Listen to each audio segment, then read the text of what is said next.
बिस्मिल्लाहिर्रहमानिर्रहीम। अस्सलाम वालेकुम स्टूडेंट्स, उम्मीद करते हैं कि आप खैरियत से होंगे। फिज़िक्स 9th क्लास हम पढ़ रहे हैं। लास्ट चैप्टर जो है ट्रांसफ़र ऑफ हीट। इसमें आज का टॉपिक है हमारा, वो third mode of transfer of heat है, जो कि जिसको हम रेडिएशन के नाम से जानेंगे। रेडिएशन क्या है? इससे पहले हम कन्वेक्शन और जो है वो कंडक्शन पढ़ चुके हैं। तो कंडक्शन जो है वो तो हमारे पास सॉलिड्स के अंदर हीट ट्रांसफ़र होती है थ्रू मॉलिक्यूल्स। कन्वेक्शन में हमारे पास जो है वो हीट ट्रांसफ़र होती है एयर मॉलिक्यूल्स की वजह से। वो हमारे पास इस तरह से होते हैं कि ऊपर की तरफ को जो है वो ट्रांसफ़र करती है। अब आ जाता है रेडिएशन। जो सूरज की रोशनी है, सबसे बड़ा जो है हीट का सोर्स हमारे पास सन है, हमारे यूनिवर्स के अंदर हमारे लिए। तो अर्थ जो है, अर्थ तक जो रोशनी आ रही है, हीट जो आ रही है, रोशनी जो आ रही है, वो सूरज से आ रही है। और वो सूरज से रोशनी किस तरह से आ रही है? रास्ते के अंदर जो है हमारे पास स्पेस है, सूरज और ज़मीन के दरमियान जो है सो एम्प्टी है स्पेस, एटमॉस्फेयर, मतलब उधर खाली जगह है। तो उधर से हमारे पास ये जो हीट आती है, ये किस मोड के ज़रिए से आती है? आज हमने उस मोड के बारे में पढ़ना है, वो हमारे पास रेडिएशन। इसके अलावा रोज़मर्रा ज़िंदगी में भी हम देखेंगे कि रेडिएशन हमारे पास जो है वो किधर यूज़ हो रही है। एक हम इसमें जो है वो क्यूब पढ़ेंगे, लेज़ली क्यूब, जिससे हम सीखेंगे कि रेडिएशन जो है किस तरह से हमारे पास जो है वो कौन सी सरफेस के ऊपर रेडिएशन जो है वो ज़्यादा ट्रांसफ़र होती जो है वो ज़्यादा अब्जॉर्ब होती है। तो सबसे पहले जो है इसमें हमने सीखना है कि हमारा सूरज जो है मेजर सोर्स है हीट का। लेकिन एनर्जी, हीट एनर्जी जो है ये कैसे अर्थ तक आती है? It reaches neither by conduction nor by convection. ना तो ये कंडक्शन के ज़रिए से आती है, ना कन्वेक्शन के ज़रिए से। तो फिर किस वजह से आती है? कंडक्शन कन्वेक्शन की वजह से क्यों नहीं आती? कंडक्शन में मालिक्यूल चाहिए, कन्वेक्शन में भी एयर मालिक्यूल चाहिए। जबकि सूरज और अर्थ के दरमियान में हमारे पास जो एटमॉस्फेयर है वो तो स्पेस है, एम्प्टी है, खाली है। कुछ जगह ऐसी हैं जहाँ खाली है। तो उधर हमारे पास जो है ये थर्ड मोड जो है वो जिसको हम नाम देंगे रेडिएशन का। रेडिएशन की मदद से हीट जो है वो ट्रेवल करती है वन प्लेस टू अनदर। तो ये हमारे पास जो है वो थ्रू रेडिएशन हीट जो है हम तक पहुँचती है सूरज से। तो हम इसको डिफाइन कैसे करेंगे? Radiation is the mode of transfer of heat. ये वो हीट ट्रांसफ़र करने का मोड है from one place to another in the form of waves. यही है असल में इसका हमारे पास जो है, in the form of waves called electromagnetic waves. इन वेव्स को हम नाम देते हैं इलेक्ट्रोमैग्नेटिक वेव्स का। ये हमारे पास जो है बच्चे इसकी होगी है डेफिनेशन। ये अच्छी तरह से आपने तैयार कर लेनी है। इसी से ही हम जो है वो रेडिएशन का फिनोमिना बयान करेंगे और इसी से ही इलेक्ट्रोमैग्नेटिक रेडिएशन को बयान करेंगे। अब इलेक्ट्रोमैग्नेटिक रेडिएशन क्या है? इलेक्ट्रोमैग्नेटिक रेडिएशन का जो है हमारे पास इलेक्ट्रोमैग्नेटिक रेडिएशन का स्पेक्ट्रम है। और उस स्पेक्ट्रम में हमारे पास जो है वो बहुत सारी रेडिएशंस आती हैं, लाइक गैमा रेज़ हैं, एक्स रेज़ हैं, अल्ट्रा वायलेट हैं, विजिबल हैं, इंफ्रारेड हैं, माइक्रोवेव्स हैं, टीवी वेव्स हैं, इन रेडियो वेव्स हैं, सारी की सारी ये वेव्स आती हैं। लेकिन इधर जो आपको दिखाई हुई है 9.13 में जो आपको फिगर नज़र आ रही है, ये थर्मल रेडिएशन है। और ये विजिबल लाइट का स्पेक्ट्रम है हमारे पास। विजिबल लाइट मीन यानी जो इसमें एक विजिबल रीजन आता है जिसमें विजिबल रेडिएशंस होती हैं, जिसमें कलर्स हैं मुख्तलिफ, यानी ब्लैक है, रेड है, ब्लू है, येलो है, ऑरेंज है, सो ऑन। ये हमारे पास सारे इनकी अलग-अलग जो है वो हर एक की वेवलेंथ है, हर एक की अपनी अपनी जो है वो फ्रीक्वेंसी है। अगर आप देखें इसमें तो ये इंफ्रारेड इनविजिबल है, जो कि हमें नज़र नहीं आती। वेवलेंथ उनकी 1 मिलीमीटर है, 700 नैनोमीटर की फॉर्म में है। फिर जैसे जैसे हम नीचे आ रहे हैं तो ये वेवलेंथ जो है हमारे पास, ये देखिए, ये हमारे पास जो है इधर वेवलेंथ 1 मिलीमीटर है, इधर 700 नैनोमीटर हो जाएगी, इधर जो है वो और बढ़ जाएगी, इधर आके और बढ़ जाएगी। ये हमारे पास जो है लाइट यानी विजिबल पोर्शन है, ये इंफ्रारेड इनविजिबल है इधर, यानी हमें नज़र नहीं आएंगी। ये वेव्स हमें नज़र नहीं आ रही, बस उसने जस्ट जो है वो वैसे शो की हुई हैं। ये इनविजिबल जो हैं ये नज़र नहीं आएगी, इंफ्रारेड में आ जाएंगी। तो ये है जी हमारे पास third mode of transfer of heat. अब हम चलते हैं रोज़मर्रा ज़िंदगी में। How does heat transfer reach us directly from a fireplace? जिधर आग लगाई हुई है। फॉर एग्जांपल सर्दियों के दिनों में जब हम हीटर ऑन करते हैं तो उधर जिधर हीटर पे आग लगी हुई है उधर से हम तक जो है वो हीट कैसे पहुंचती है। फॉर एग्जांपल ये फिगर में दिखाया हुआ heat from the fire place reaches us bye radiation. तो सिंपल आंसर इसका आपने देना है जी कि रेडिएशन की मदद से हमारे पास जो है वो उस जगह से हीट पहुँचती है जिधर आग लगी हुई है। Fireplace such are used air for heating.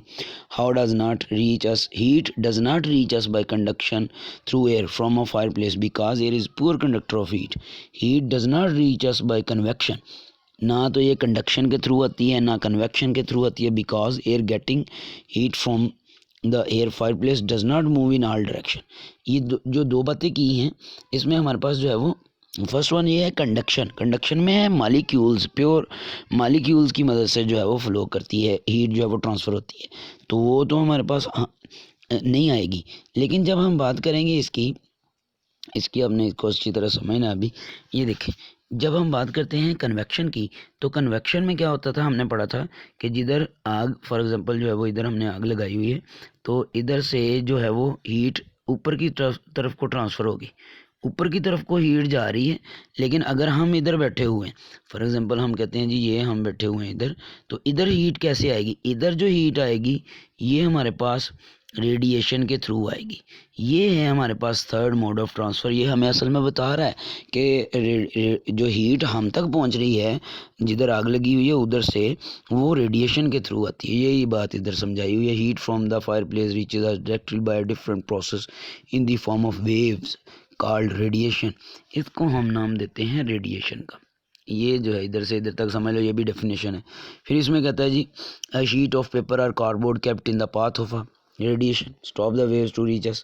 ये जो रास्ते में अगर हम कार्डबोर्ड रख दें या कोई पेपर या कोई शीट रख दें तो वो इन रेडिएशन को रोक लेगा, वो हम तक नहीं पहुंचने देगा।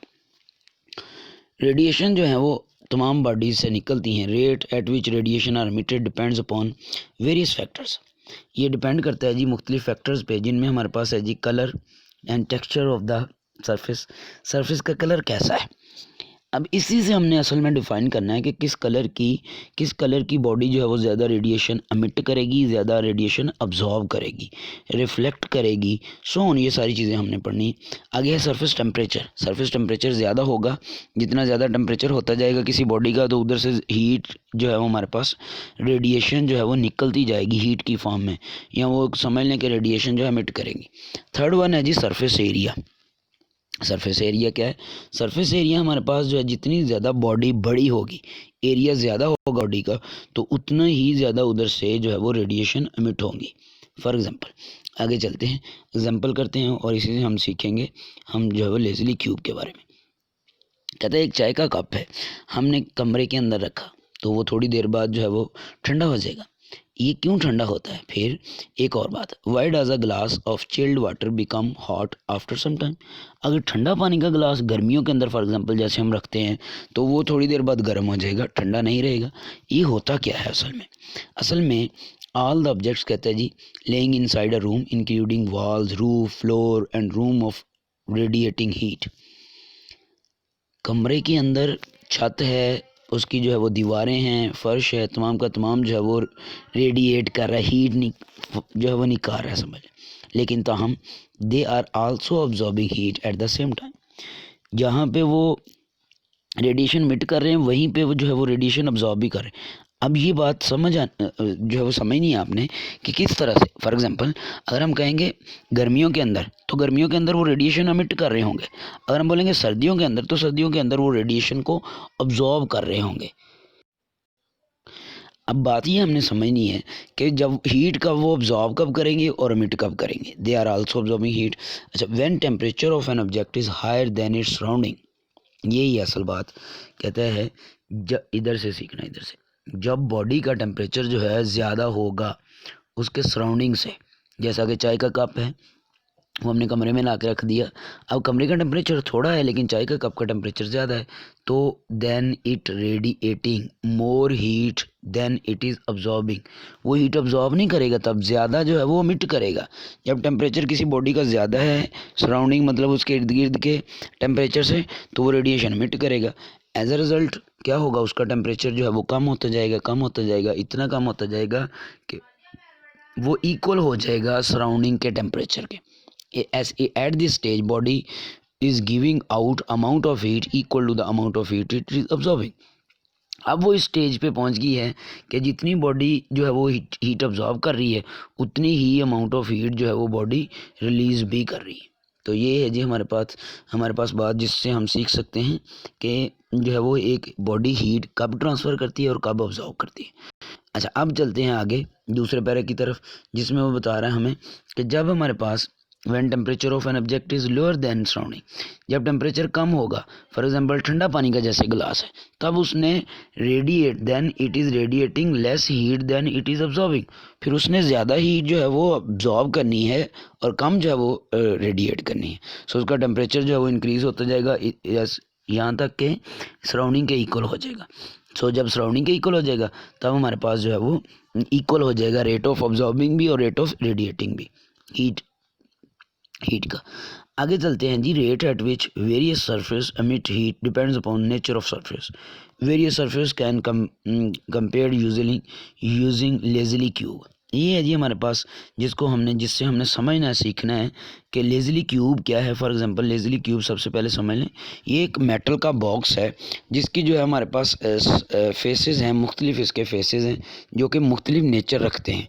फॉर एग्जांपल मुख्तलिफ नेचर रखने से मुराद कि इनमें से एक फेस जो है वो आपको शाइनिंग सिल्वर्ड जो है वो सरफेस नज़र आएगी, एक डल ब्लैक कलर का है, फिर जो है वो वाइट सरफेस है, एक कलर्ड सरफेस है। फॉर एग्जांपल ये हमारे पास लेज़ली क्यूब है, इसमें हमारे पास क्या है, एक जो है वो शाइनिंग सरफेस है, एक डल ब्लैक है, एक कलर्ड सरफेस है और एक जो है हमारे पास वाइट सरफेस है। अब इधर से इसके अंदर क्या किया हमने, इसके अंदर जो है हम आगे चलते हैं, इसमें जो है हमने हॉट वाटर जो है वो गर्म पानी डाला हुआ है इसके अंदर। अब होगा क्या, ये चारों सरफेस से hot water is filled in the lazily cube and it is place with one of its face toward the radiation detector. ये रेडिएशन डिटेक्टर है, ये वाला गैल्वेनोमीटर भी लगा हुआ है, रेडिएशन डिटेक्ट कर रहा है। अब हमने देखना है रेडिएशन डिटेक्टर को मुख्तलिफ इसकी सरफेस फेसेस के सामने रख के। फॉर एग्जांपल हमने पहले जो है वो इसको डल ब्लैक के सामने रखेंगे, शाइनिंग सरफेस के सामने रखेंगे, एक दफ़ा साइड उसकी चेंज करनी है ना, रेडिएशन डिटेक्टर जो है उसके सामने साइड चेंज करनी है। तो वो कहता है जी rate at which various surface absorb, इधर से आप देखेंगे it is found that black dull surface is a good emitter of heat. यानी जो ब्लैक डल सरफेस है ये हीट जो है वो गुड एमिटर ऑफ हीट, मतलब इधर से ज़्यादा हीट एमिट हो रही है, अंदर इसका टेम्परेचर ज़्यादा है तो हीट ज़्यादा ही जो है वो एमिट होनी है। अच्छा, लेकिन rate at which various surface absorb heat also depends upon the nature of these surface. For example take two surface, one is dull black and other is silver polish. अब इनमें से देखें तो हमारे पास जो है वो इनके दरमियान में कैंडल जला दें तो dull black surface is good absorber of heat and its temperature rises rapidly. ये एग्जांपल दी। इनमें से एक जो है वो वाइट है, वाइट सिल्वर कलर की ली हुई है, दूसरी तरफ जो है वो ब्लैक है। तो ब्लैक वाली जो है इसका टेम्परेचर ज़्यादा जल्दी जो है वो बढ़ जाएगा, इसका टेम्परेचर ज़्यादा जल्दी बढ़ जाएगा। ये थर्मामीटर लगा हुआ है इधर जो कि हमें टेम्परेचर सेंस करके बताएगा। दोनों को सेम यकसा फासले पे रखा है। सो इसका मतलब ये हुआ हमारे पास कि ये डिपेंड कर रही है हमारे पास सरफेस पे, सरफेस की नेचर पे सरफेस कैसी है। सो हम कह सकते हैं कि dull black surface is a good absorber of heat and its temperature rises rapidly. जो डल ब्लैक सरफेस है हमारे पास वो गुड अब्जॉर्बर है, मतलब जल्दी ही अब्जॉर्ब करती है हीट को और जो है वो उसका टेम्परेचर बढ़ जाता है जल्दी। सो पॉलिश सरफेस इज़ अ पूरा अब्जॉर्बर, लेकिन जो पॉलिश सरफेस है वो ज़्यादा हीट अब्जॉर्ब नहीं करती। सो ये सारी ऑब्जर्वेशन से हमने ये टेबल जो है वो नतीजा निकाला। ये नतीजा हमारे पास क्या है, डल ब्लैक सरफेस जो है वो हमारे पास बेस्ट मीटर है, बेस्ट अब्जॉर्बर है, लेकिन वो रिफ्लेक्ट नहीं करती, वर्स्ट रिफ्लेक्टर है, यानी वो रिफ्लेक्ट नहीं करेगी। जबकि कलर सरफेस की तरफ आएँ तो वो गुड एमिटर है, गुड ऑब्जर्वर है, लेकिन वो बैड रिफ्लेक्टर में है, वर्स्ट में नहीं। वर्स्ट बहुत ज़्यादा जो है वो रिफ्लेक्ट करे ही ना, मतलब ये समझ, बैड में है ये थोड़ी बहुत रिफ्लेक्ट करेगी लेकिन ज़्यादा रिफ्लेक्शन नहीं होगी इधर से। अच्छा, वाइट सरफेस में आ जाए, वाइट सरफेस ना एमिटर है, बैड एमिटर है, ये अब्जॉर्बर भी नहीं है, अब यानी रेडिएशन को अब्जॉर्ब भी नहीं करती, और तो और हमारे पास ये गुड रिफ्लेक्टर है, यानी वाइट सरफेस जो है इधर से रिफ्लेक्ट ज़्यादा होगी रेडिएशन। फोर्थ वन चलते हैं जी शाइनिंग सिल्वर सरफेस की तरफ। जो शाइनिंग सरफेस है ये वर्स्ट मीटर है, वर्स्ट ऑब्जॉर्बर है, लेकिन बेस्ट रिफ्लेक्टर है। तो ये है हमारे पास ये कंडक्शन है जिधर से हमने सीखा है ये सारा जो है कि कौन सी हमारे पास जो है वो बॉडीज़, कौन सा कलर जो है वो रेडिएशन को ज़्यादा ऑब्जॉर्व करता है, कौन सा कलर ज़्यादा जो है वो एमिट करता है, कौन सा जो है वो ज़्यादा गुड ऑब्जॉर्बर है, कौन सा गुड एमिटर है। So it is also found that transfer of heat by radiation is also affected by the surface area. Larger is the surface area, greater will be the transfer of heat. ये हम पहले पढ़ चुके हैं। ये जो factor इसके पढ़े थे, ये वाले सरफेस एरिया अगर ज़्यादा होगा तो हमारे पास जो है वो ट्रांसफ़र ऑफ हीट भी ज़्यादा होगी, अगर सरफेस एरिया कम होगा तो ट्रांसफ़र ऑफ हीट कम होगी। आगे चलते हैं। It is due to this reason that large number of slots are made in the radiator to increase their surface area. यही वजह है कि उसके ऊपर जो है वो लार्ज जो है वो ज़्यादा स्लॉट्स रखी जाती हैं। जो हमारे पास ये रेडिएटर होते हैं जो रेडिएशन एमिट करने वाले या रेडिएशन अब्जॉर्ब करने वाले होते हैं। इधर से एक बात आपने समझनी है कि हमारे पास जो डल ब्लैक सरफेस है ये बेस्ट एमिटर है, बेस्ट अब्जॉर्बर है। सर्दियों के अंदर जो है वो डल कलर के कपड़े पहने जाते हैं, ब्लैक कलर के कपड़े ज़्यादा पहने जाते हैं, या डल जो कलर होते हैं उनके कपड़े पहने जाते हैं ज़्यादा। क्यों? इसकी वजह क्या है? क्योंकि वो हीट को जल्दी ज़्यादा अब्जॉर्ब करते हैं और रिफ्लेक्ट नहीं करते हीट को। सो वो बॉडी को, हमारी बॉडी को गर्म रखते हैं ज़्यादा। जबकि जो गर्मियों के अंदर बात करें तो वाइट कलर के जो है वो ज़्यादा कपड़े पहने जाते हैं या हल्के कलर के। क्यों? क्योंकि वो हीट को रिफ्लेक्ट करते हैं, गुड रिफ्लेक्टर होते हैं। वो शाइनिंग जो होते हैं कलर के वो बेस्ट रिफ्लेक्टर होते हैं, यानी वो हीट अब्जॉर्ब नहीं करते। तो गर्मियों के अंदर शाइनिंग या हमारे पास जो कह लें कि वाइट कलर के कपड़े होंगे वो हमें, हमारी बॉडी को ठंडा रखेंगे। जबकि सर्दियों के अंदर जो हमारे डल कलर के या ब्लैक कलर के कपड़े होंगे वो हमारी बॉडी को गर्म रखने में हमारी मदद करेंगे। ये हमारे पास कंसेप्ट जो इधर से हमें समझ आता है कंडक्शन से। तो ये है जी बच्चे आपका टॉपिक कंडक्शन का। उम्मीद है कि आपको समझ आई होगी। कोई भी क्वेश्चन हो आपको तो आप कमेंट सेक्शन में जो है वो कमेंट कर सकते हैं, उसको पूछ सकते हैं इसके बारे में। अपना ख्याल रखिएगा। अल्लाह हाफ़िज़।